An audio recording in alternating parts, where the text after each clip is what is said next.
പ്രിയപ്പെട്ടവരെ, ഞാൻ ജോർജ് മൂലച്ചാലിൽ.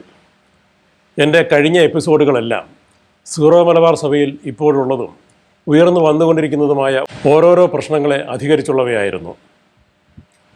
എന്നാൽ ഈ എപ്പിസോഡ് സഭയിലെ പ്രശ്നങ്ങൾക്ക് എന്തെങ്കിലും ഒരു പരിഹാരമുണ്ടോ എന്ന തരത്തിലൊരു അന്വേഷണമാണ് എന്ന് ആദ്യമേ പറയട്ടെ. സീറോ മലബാർ സഭ മാത്രമല്ല, ആഗോള കത്തോലിക്ക സഭയും ക്രൈസ്തവം എന്ന ലേബലിൽ അറിയപ്പെടുന്ന എല്ലാ സഭകളും തന്നെ 1000 പ്രശ്നങ്ങളിൽപ്പെട്ട് ഉഴലുകയാണ്. കേരളത്തിലെ ക്രൈസ്തവ സഭകളിൽ ആളുകളുടെ കൊഴിഞ്ഞുപോക്ക് തുടങ്ങിയിട്ടേ ഉള്ളുവെങ്കിൽ ക്രൈസ്തവം എന്ന വിശേഷണത്തോടെ അറിയപ്പെട്ടിരുന്ന യൂറോപ്യൻ രാജ്യങ്ങളിലും അമേരിക്കയിലുമെല്ലാം ജനങ്ങൾ സഭയെ ഏതാണ്ട് കൈയൊഴിഞ്ഞിരിക്കുകയാണ്. ഇങ്ങനെ പറയുന്നതും സഭയിലെ പ്രശ്നങ്ങൾ അവതരിപ്പിക്കുന്നതും സഭയെ താറടിക്കാനല്ല, മറിച്ച് അവയെക്കുറിച്ചും അവയ്ക്ക് ഉറവിടമായി നിലകൊള്ളുന്ന സാഹചര്യത്തെക്കുറിച്ചുമൊന്നും അറിയാതെ അവയെ മറികടക്കാനുള്ള വഴികൾ അന്വേഷിക്കുവാനും കണ്ടെത്തുവാനും കഴിയുകയില്ല എന്നതുകൊണ്ടാണ്. സ്വന്തം സഭയെ വിമർശിക്കുവാനും കത്തോലിക്ക സഭ 2 നൂറ്റാണ്ട് പിന്നിലാണ് നിലകൊള്ളുന്നത് എന്ന് കുറ്റപ്പെടുത്തുവാനും അതോടൊപ്പം സഭയെ എങ്ങനെ യേശുവിൻ്റെ വഴിയെ നയിക്കാനാകുമെന്ന് കൈ ചൂണ്ടിക്കാണിക്കാനും ധൈര്യം കാട്ടിയ മഹാനായ ഒരു കർദിനാൾ നമുക്കുണ്ടായിരുന്നു. 2012 ഓഗസ്റ്റ് 31 അന്തരിച്ച കർദിനാൾ കാർലോ മരിയ മർത്തീനി ആണ് അദ്ദേഹം. കർദിനാൾ റാറ്റ്സിംഗർ ബെനഡിക്റ്റ് 16 മാർപ്പാപ്പയായി തിരഞ്ഞെടുക്കപ്പെട്ട പേപ്പൽ കോൺക്ലേവിൻ്റെ ആദ്യ റൗണ്ടിൽ ഏറ്റവും കൂടുതൽ വോട്ട് നേടിയത് ഈ കർദിനാളായിരുന്നു എന്നോർക്കുക.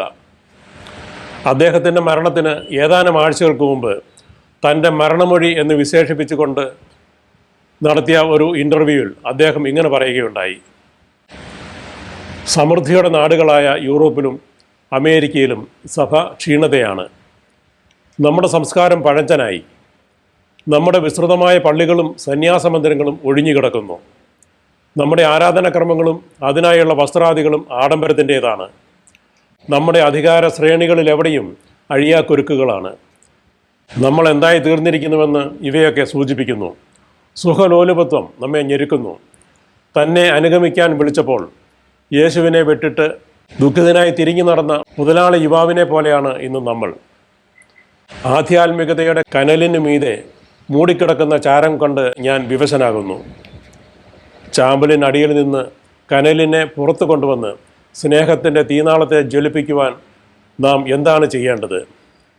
പോപ്പിനോടും മെത്രാന്മാരോടും ഞാൻ പറയുന്നു, ദരിദ്രരോട് അനുകമ്പയും യുവജനങ്ങളോട് അടുപ്പവും പുതിയവയെ പരീക്ഷിക്കാൻ ഉത്സാഹവുമുള്ള 12 പേരെ സഭയുടെ ചട്ടക്കൂടിന് വെളിയിൽ നിന്ന് കണ്ടെത്തുക. എല്ലായിടത്തേക്കും ആത്മീയ ഊർജം പ്രസരിപ്പിക്കുന്ന ഉൾക്കാമ്പുള്ളവരുമായി നാം അടുക്കേണ്ടിയിരിക്കുന്നു. ഇന്നത്തെ തെറ്റുകളെ തിരുത്തി സഭ വ്യതിയാനത്തിൻ്റേതായ വിപ്ലവ വഴി തിരഞ്ഞെടുത്തേ പറ്റൂ. അതിൻ്റെ തുടക്കം മാർപ്പാപ്പായിലും മെത്രാന്മാരിലും ആകുകയും വേണം. കർദിനാൾ മർത്തീനിയുടെ ഈ വാക്കുകൾ ചെവി തുറന്നൊന്ന് കേൾക്കാൻ ധൈര്യപ്പെടുന്ന ആർക്കും കത്തോലിക്ക സഭ അഭിമുഖീകരിക്കുന്ന പ്രശ്നത്തിൻ്റെ ആഴവും ഒപ്പം പ്രശ്നപരിഹാരത്തിലേക്ക് അദ്ദേഹം നൽകുന്ന സൂചനയും കാണാവുന്നതാണ്. സഭയുടെ ചട്ടക്കൂടിനെയും അതിനുള്ളിലുള്ളവരെയും അദ്ദേഹം ഇവിടെ അവിശ്വസിക്കുകയാണ്. പകരം ആ ചട്ടക്കൂടിന് പുറത്ത് ആത്മീയോർജം പ്രസരിപ്പിക്കുന്നവരിൽ അദ്ദേഹം പ്രതീക്ഷ അർപ്പിക്കുകയുമാണ്. കർദിനാൾ മർത്തീനി അവിശ്വസിക്കുന്ന സഭയുടെ ഈ ചട്ടക്കൂട് എന്താണെന്ന് അന്വേഷിച്ചാൽ അത് മനുഷ്യരെ ഉയർന്നതും താഴ്ന്നതുമായ വ്യത്യസ്ത ശ്രേണികളിൽ പ്രതിഷ്ഠിക്കുന്ന, അങ്ങനെ സമത്വവും സാഹോദര്യവും അസാധ്യമാക്കുന്ന പുരോഹിത അധികാരഘടനയാണെന്ന് കാണാം. അതായത് യേശു വിമർശിച്ച പൗരോഹിത്യവും പാടില്ലെന്ന് പറഞ്ഞ് വിലക്കിയ അധികാരവും ഇഴചേർത്തുണ്ടാക്കിയ ഒരു സഭാഘടനയാണ് കുറഞ്ഞത് കഴിഞ്ഞ 17 നൂറ്റാണ്ടായിട്ടെങ്കിലും കത്തോലിക്ക സഭയ്ക്കുള്ളത്. യേശു ഒരിക്കലും അംഗീകരിക്കുമായിരുന്നില്ലാത്ത ഈ സഭാഘടനയിൽ എങ്ങനെ പ്രശ്നങ്ങൾ ഉണ്ടാകാതിരിക്കും? ഈ വസ്തുത മനസ്സിലാക്കിയിട്ടായിരിക്കണം കർദിനാൾ മർത്തീനി നിലവിലുള്ള സഭാ ചട്ടക്കൂടിനെ അവിശ്വസിച്ചതും ആധ്യാത്മികതയുടെ കനലിന് മീതെ ഈ ചട്ടക്കൂട് സൃഷ്ടിച്ചു കൂട്ടിയിട്ടിരിക്കുന്ന ചാമ്പലിനടിയിൽ നിന്ന് കനലിനെ പുറത്തു കൊണ്ടുവന്ന് സ്നേഹത്തിൻ്റെ ഈ തീനാളത്തെ ജ്വലിപ്പിക്കാൻ സഭയുടെ ചട്ടക്കൂടിന് വെളിയിൽ നിന്ന് 12 പേരെ കണ്ടെത്തുവാൻ മാർപ്പാപ്പായോടും മെത്രാന്മാരോടും നിർദ്ദേശിച്ചതും. 12 എന്നത് ഇവിടെ ആലങ്കാരികമാണ്. സഭാ ചട്ടക്കൂടിനുള്ളിലെ ഉറകെട്ടുപോയ ഉപ്പിന് പകരം എണ്ണത്തിൽ കുറവെങ്കിലും എല്ലായിടത്തേക്കും ആധ്യാത്മിക ഊർജം പ്രസരിപ്പിക്കുന്ന കുറേ പേരെ പുരോഹിത അധികാരഘടനയ്ക്ക് വെളിയിൽ നിന്ന് കണ്ടെത്തണം എന്നതാണ് അദ്ദേഹത്തിൻ്റെ കൃത്യമായ നിർദ്ദേശം.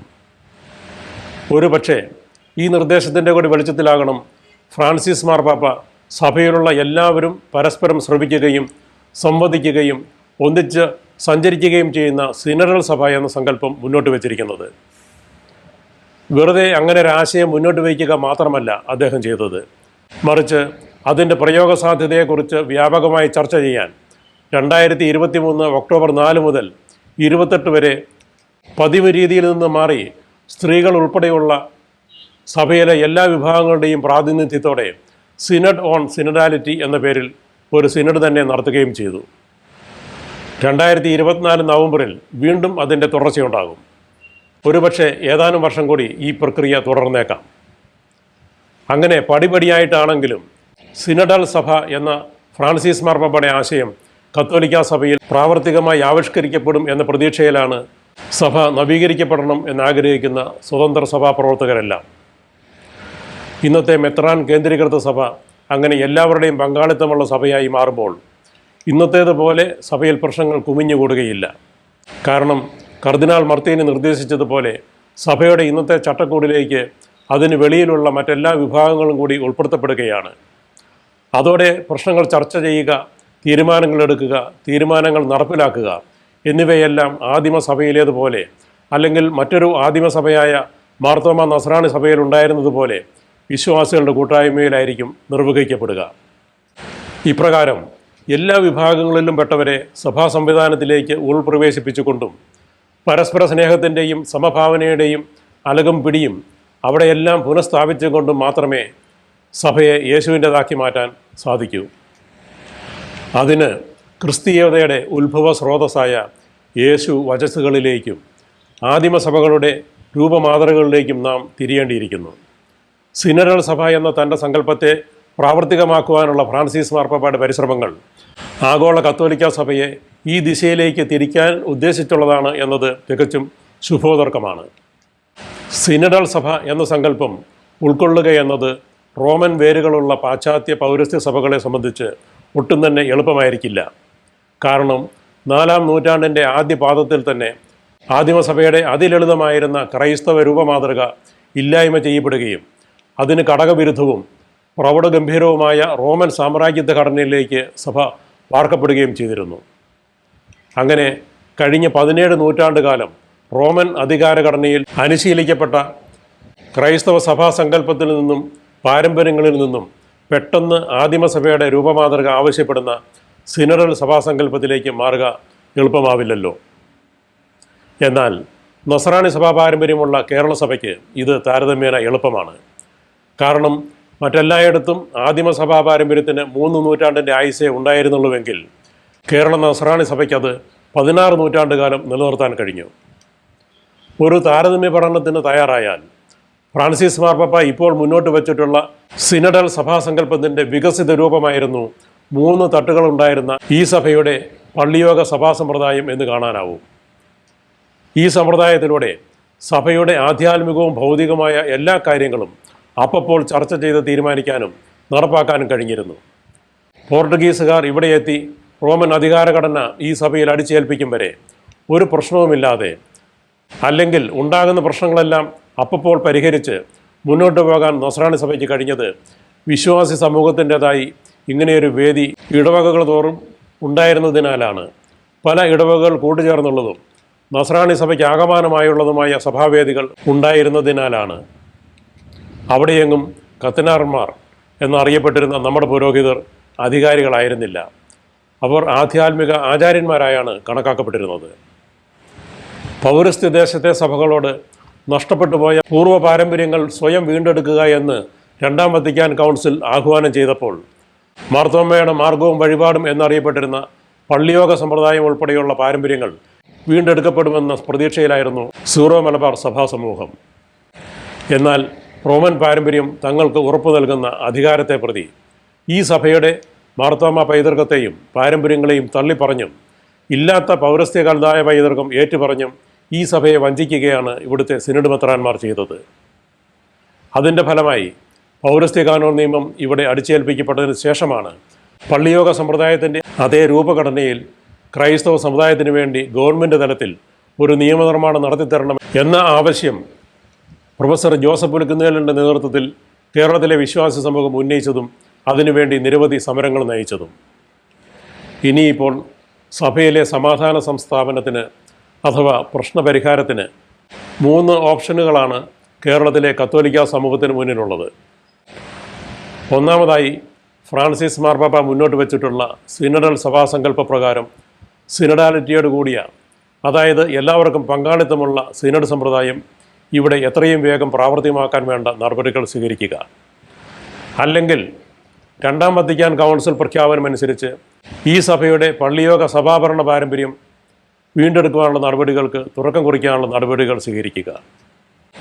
അതുമല്ലെങ്കിൽ ജസ്റ്റിസ് VR കൃഷ്ണയുടെ അധ്യക്ഷതയിൽ നിയമപരിഷ്കരണ കമ്മീഷൻ 2009 രൂപം കൊടുത്ത് അതേ വർഷം റിപ്പബ്ലിക് ദിനത്തിൽ ഗവൺമെൻറ്റിന് സമർപ്പിച്ചതും ചർച്ച് ആക്ട് എന്ന് പൊതുവെ അറിയപ്പെടുന്നതുമായ the Kerala Christian church properties and institutions trust bill നടപ്പാക്കുന്നതിനാവശ്യമായ നടപടികളിലേക്ക് കടക്കുക. ഇതിൽ ഏതെങ്കിലും ഒന്നിന് നമ്മുടെ മെത്രാന്മാർ തയ്യാറായാൽ ഈ സഭയിൽ നിലവിലുള്ള എല്ലാ പ്രശ്നങ്ങളും ഒറ്റ ദിവസം കൊണ്ട് തന്നെ സൂര്യപ്രഭയിൽ മഞ്ഞെന്ന പോലെ അപ്രത്യക്ഷമായിക്കൊള്ളും. നിക്ഷിപ്ത താല്പര്യങ്ങളും അധികാരഭാവവും മാറ്റിവെച്ച് സൗഹൃദപൂർവ്വം ചർച്ച ചെയ്താൽ ഏത് പ്രശ്നത്തിനാണ് നിലനിൽക്കാനാവുക? പ്രിയപ്പെട്ടവരെ, ഞാൻ അവസാനിപ്പിക്കുകയാണ്. യേശു സന്ദേശത്തിൻ്റെ കാതലടങ്ങിയിരിക്കുന്നത് ഔന്നത്യമുള്ളവരുടെ എളിമപ്പെടലിലാണ്. സ്വയം താഴ്മപ്പെടുന്നതിനനുസരിച്ച് ഒരുവനിലെ ആധ്യാത്മിക ഊർജം പ്രവാഹക്ഷമമാവുകയും ജനഹൃദയങ്ങളെ സൂക്ഷ്മതലത്തിൽ സ്വാധീനിക്കുന്ന ധാർമ്മിക ശക്തിയായി മാറുകയുമാണ് ചെയ്യുന്നത്. ഈ സത്യം ഉൾക്കൊള്ളുന്ന പക്ഷം ആധ്യാത്മിക ഉത്കർഷം നേടിയവർക്ക് ശുശ്രൂഷിക്കാനല്ലാതെ ഭരിക്കാനാവില്ല എന്ന് കാണാനാവും. ഭരിക്കൽ എപ്പോഴും മേൽക്കോയ്മയാണ്. എളിമയും മേൽക്കോയ്മയും ഒരുമിച്ച് പോവില്ലല്ലോ. ഇതിൽ നിന്നെല്ലാം ആധ്യാത്മിക അധികാരികളുടേതായ ഒരു ഭരണ സംവിധാനത്തിന് സുവിശേഷ വെളിച്ചത്തിൽ നിലനിൽപ്പില്ല എന്ന് കാണാനാവും. ഈ വസ്തുത മനസ്സിലാക്കുവാനുള്ള ആധ്യാത്മിക കാഴ്ചപ്പാട് എല്ലാവർക്കും, വിശിഷ്യ നമ്മുടെ മെത്രാന്മാർക്കും ഉണ്ടാവട്ടെ എന്ന് ആശംസിച്ചുകൊണ്ട് ഞാൻ തൽക്കാലം നിർത്തട്ടെ. എന്നെ കേട്ട എല്ലാവർക്കും നന്ദി.